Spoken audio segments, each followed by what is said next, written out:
British नागरिकता मामले में बढ़ी राहुल गांधी की मुश्किलें। इलाहाबाद हाईकोर्ट ने केंद्र को पक्षकार बनाने का दिया निर्देश। कोर्ट में रिकॉर्ड लेकर पहुंचे होम मिनिस्ट्री के अधिकारी, जज के चैम्बर में हुई सीक्रेट सुनवाई। राहुल गांधी के ब्रिटिश नागरिकता को लेकर के उनकी मुश्किलें बढ़ती हुई दिखाई दे रही है। जी हां, कांग्रेस के नेता और लोकसभा में नेता प्रतिपक्ष राहुल गांधी की ब्रिटिश नागरिकता से जुड़े विवाद मामले में इलाहाबाद हाईकोर्ट की लखनऊ खंडपीठ ने महत्वपूर्ण निर्देश दिया है। कोर्ट ने केंद्र सरकार को इस याचिका में पक्षकार बनाने की अनुमति दे दी है। मामले की गोपनीयता को देखते हुए सुनवाई चैम्बर में की गई, जहां गृह मंत्रालय के वरिष्ठ अधिकारी रिकॉर्ड लेकर के हाजिर हुए। आपको याद दिला दें कि पिछली सुनवाई में इलाहाबाद हाईकोर्ट जो है वो राहुल गांधी से जुड़े नागरिकता मामले को लेकर के काफी ज्यादा सख्त नजर आया, जिसके बाद बकायदा इलाहाबाद हाईकोर्ट की ओर से यह आदेश जारी किया गया था। होम मिनिस्ट्री से रिकॉर्ड मांगे गए थे राहुल गांधी की नागरिकता को लेकर के। दोहरी नागरिकता का जो मामला राहुल गांधी पर चल रहा है, ब्रिटिश नागरिक होने का, इसको लेकर के जो रिकॉर्ड कोर्ट की ओर से मांगे गए थे, इस पूरे मामले को लेकर के होम मिनिस्ट्री के जो अधिकारी हैं वो बंद लिफाफे में एक सीक्रेट जो रिकॉर्ड है वो लेकर के इलाहाबाद हाईकोर्ट के जज के चैम्बर में पहुंचे, जहां पर ये जो सुनवाई है वो गोपनीयता को देखते हुए जज के चैम्बर में ही की गई, जिसके बाद कोर्ट ने एक अहम निर्देश दिया और केंद्र सरकार को पक्षकार बनाने की अनुमति दे दी है। सीधे तौर पर यह राहुल गांधी के लिए न सिर्फ एक बड़ा झटका है, बल्कि आने वाले दिनों में राहुल गांधी की मुश्किलें भी बढ़ सकती है। अगर यह बात साबित होती है कि राहुल गांधी के पास दोहरी नागरिकता है, यानी कि भारत के साथ साथ उनके पास ब्रिटिश की भी नागरिकता है, तो राहुल गांधी जो है वो सलाखों के पीछे तो जाएंगे ही, इसके अलावा उनके जो सांसदी है वो भी रद्द हो सकती है। बता दें कि ये याचिका कर्नाटक के बीजेपी कार्यकर्ता एस विघ्नेश शिशिर ने दायर की है। याची ने राहुल गांधी के खिलाफ भारतीय नागरिकता छिपाने और दोहरी नागरिकता रखने के आरोप लगाते हुए BNS passport act, official secret act और विदेशी अधिनियम के विभिन्न धाराओं के तहत एफआईआर दर्ज कर डिटेल जांच की मांग की है।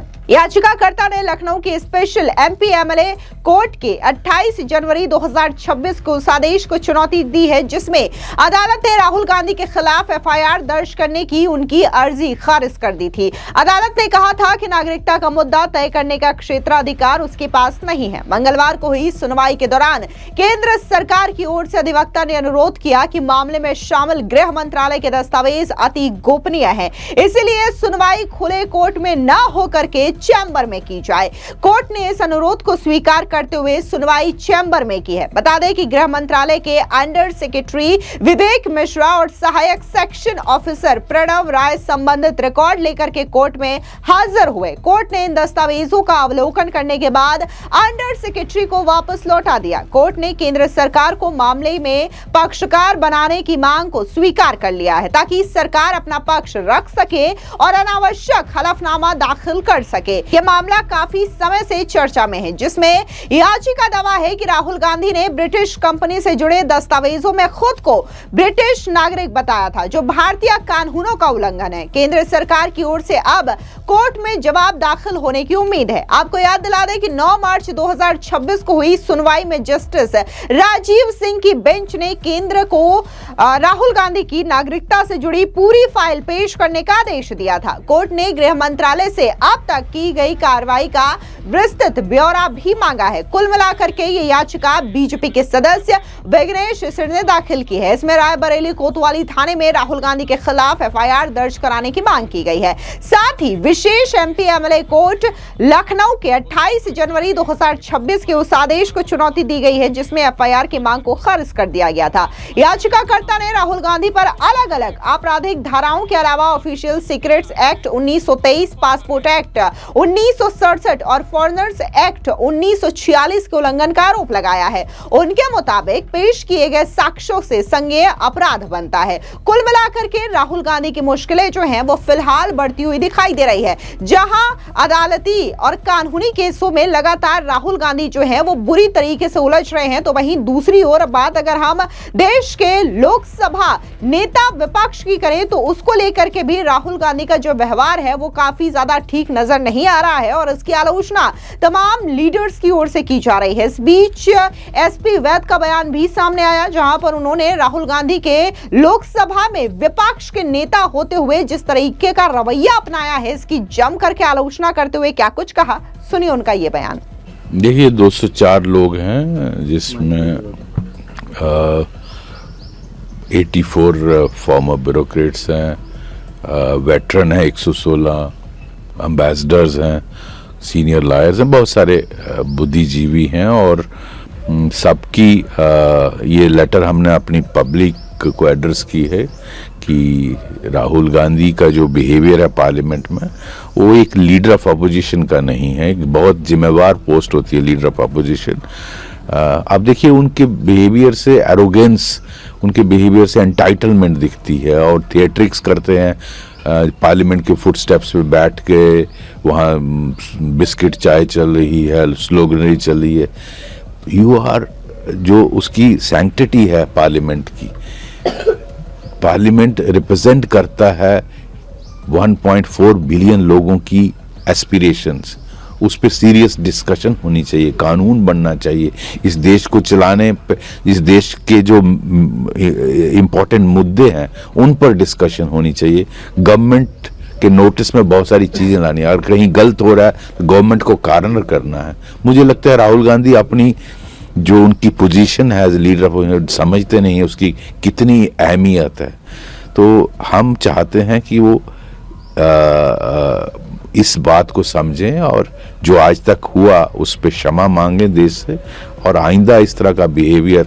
देखिए parliament does not mean only Rajya Sabha and Lok Sabha, उससे एडजंक्ट जितनी भी जगहें हैं, चाहे कॉरिडोर्स हैं, हॉल्स हैं, लॉबीज हैं या फुट स्टेप्स हैं, वो सभी इसका हिस्सा है, उनकी सैंक्टिटी। और श्री ओम बिरला जी जो ऑनरेबल स्पीकर हैं उनकी अपील करने के बावजूद कि आप पार्लियामेंट की सैंक्टिटी मेंटेन करिए, और जो एक ट्रेडिशन बना आया है पिछले कई सालों से जब से आज़ादी मिली है, और सभी पार्लियामेंटेरियंस ने आज तक उसका एक जो उसकी गरिमा थी उसको मेंटेन किया है।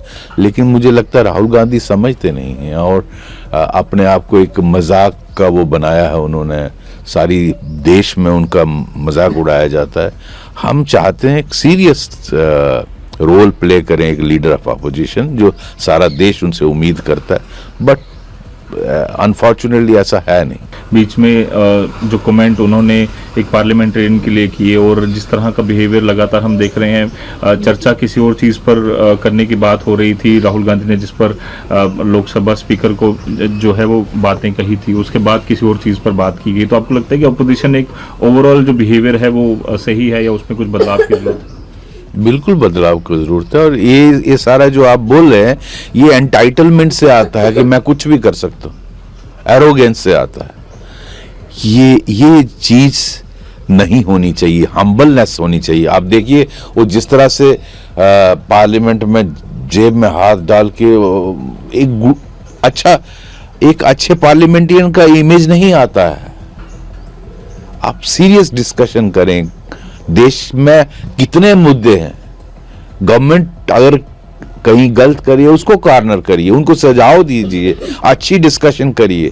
आफ्टर ऑल करोड़ों रुपए हमारे टैक्स पेयर के लगते हैं, लेकिन मुझे लगता नहीं वो समझते हैं इस बात को। ये बात उनको समझ में आनी चाहिए और हमारी अपील है देश के लोगों से कि उनको ये बात उन तक पहुंचाई जाए ताकि फ्यूचर में इस तरह का बिहेवियर ना हो, और उनको माफी मांगनी चाहिए। स्पीकर के कहने के बावजूद इस तरह का बिहेवियर जो 14 तारीख को हुआ वहां मार्च को, इट इज डिप्लोरेबल। तो इसलिए बहुत जरूरी है कि राहुल गांधी अपनी जिम्मेदारी को समझें as a leader of opposition. मुझे लगता है वो समझते नहीं है, और देश जब वो बोलते देश सुनता है, कि क्या बोल रहे हैं लीडर ऑफ अपोजिशन, लेकिन वो मुद्दा कुछ और होता है, बोलते किसी और चीज पे हैं। तो ये that's why he is made himself A laughing stock. ये रोल हम उम्मीद नहीं करते हैं एक लीडर ऑफ अपोजिशन से।